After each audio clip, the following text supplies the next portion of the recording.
Petrol और diesel के बढ़ते दाम, हम सबने इसे अभी हाल ही में महसूस किया है ना?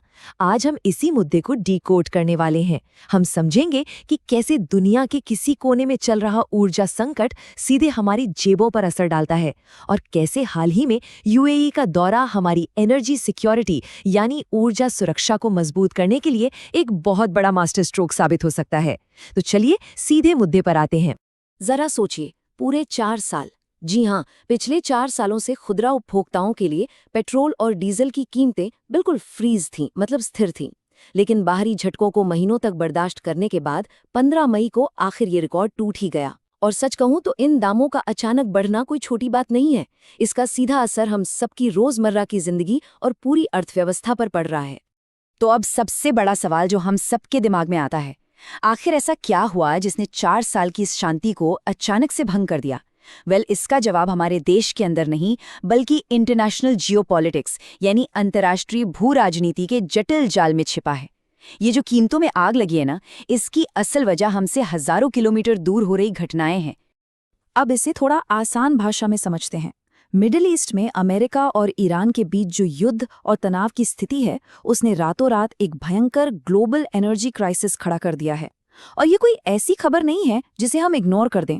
इसका सीधा और एकदम स्पष्ट असर हमारे आसपास के पेट्रोल पंप्स पर दिख रहा है। पेट्रोल डीजल तो छोड़िए, सीएनजी की कीमतों में भी सीधे 2 रुपए का उछाल आ गया है। मतलब दुनिया में कहीं 2 देशों के बीच टेंशन होती है और असर हमारे मंथली बजट पर पड़ता है। अब जब वैश्विक संकट इतना बड़ा हो तो चुपचाप बैठना तो कोई ऑप्शन ही नहीं है, राइट? इसके लिए एक मजबूत और क्विक स्ट्रैटेजी की जरूरत होती है।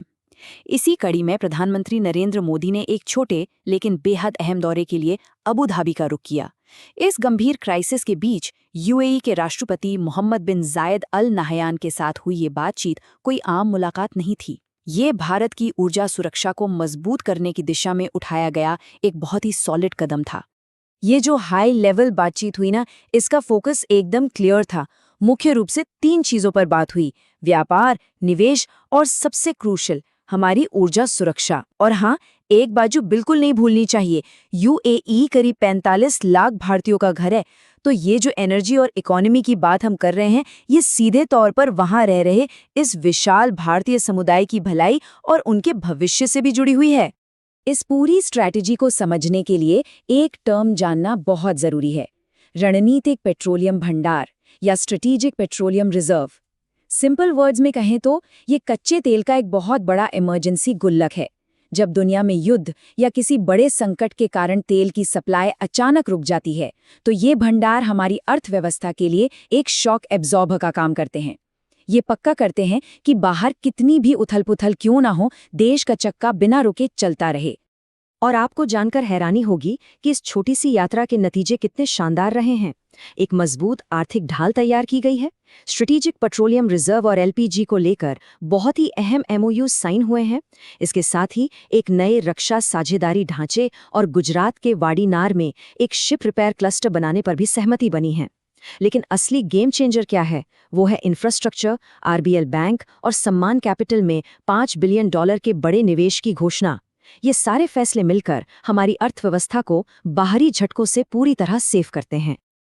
अगर हम आंकड़ों पर नजर डालें तो यूएई भारत का तीसरा सबसे बड़ा ट्रेड पार्टनर है और पिछले 25 सालों की बात करें तो निवेश के मामले में ये 7वें नंबर पर आता है। मिडल ईस्ट में चल रही इतनी टेंशन के बावजूद हमारी ये एनर्जी पार्टनरशिप एकदम मजबूती से खड़ी है, जो ये साबित करता है कि मुश्किल वक्त में भी भारत के पास एक ऐसा भरोसेमंद साथी मौजूद है जिसके साथ हमारे लॉन्ग टर्म अग्रीमेंट सुरक्षित हैं। वैसे इंटरनेशनल डिप्लोमेसी में अपना स्टैंड बिल्कुल क्लियर रखना भी बहुत जरूरी होता है। उपलब्ध जानकारी के मुताबिक अमेरिका और इजराइल के साथ चल रहे युद्ध के माहौल के बीच नई दिल्ली ने यूएई पर हुए ईरानी हमलों की कड़ी निंदा की। ये एक बहुत ही नपातुला कूटनीतिक कदम था, जो साफ दिखाता है कि हम खाड़ी क्षेत्र में संतुलन चाहते हैं और अबू धाबी के साथ अपनी रणनीतिक साझेदारी को लेकर पूरी तरह कमिटेड हैं। और ध्यान रहे, यूएई की ये यात्रा तो बस एक बड़ी कूटनीतिक रणनीति का पहला कदम है। ये पूरा मिशन तेजी से यूरोप तक बढ़ रहा है। नीदरलैंड, फिर स्वीडिश समकक्ष और यूरोपीय आयोग के अध्यक्ष के साथ द्विपक्षीय वार्ता। उसके बाद तीसरे भारत नॉर्डिक शिखर सम्मेलन के लिए नॉर्वे और अंत में इतालवी नेतृत्व के साथ बातचीत के लिए इटली की यात्रा। ये सब एक बहुत बड़े अभियान का हिस्सा है जो ग्लोबल लेवल पर भारत की एनर्जी और इकोनॉमिक पोजीशन को और सॉलिड करता है। तो फाइनली इन सब के बाद एक बहुत ही विचारणीय सवाल उठता है। जैसे जैसे दुनिया भर में ये संघर्ष अपनी दिशा बदल रहे हैं, ये देखना बहुत दिलचस्प होगा कि हमारी ये इंटरनेशनल एनर्जी पार्टनरशिप्स घरेलू अर्थव्यवस्था को झटकों से बचाने में कितनी कारगर साबित होती हैं। व्यापक जियोपॉलिटिक्स और हमारे लोकल पेट्रोल पंप की कीमतों के बीच का ये कनेक्शन बहुत ही गहरा है। आगे ये स्थिति कैसे करवट लेती है, ये देखना वाकई अहम होगा।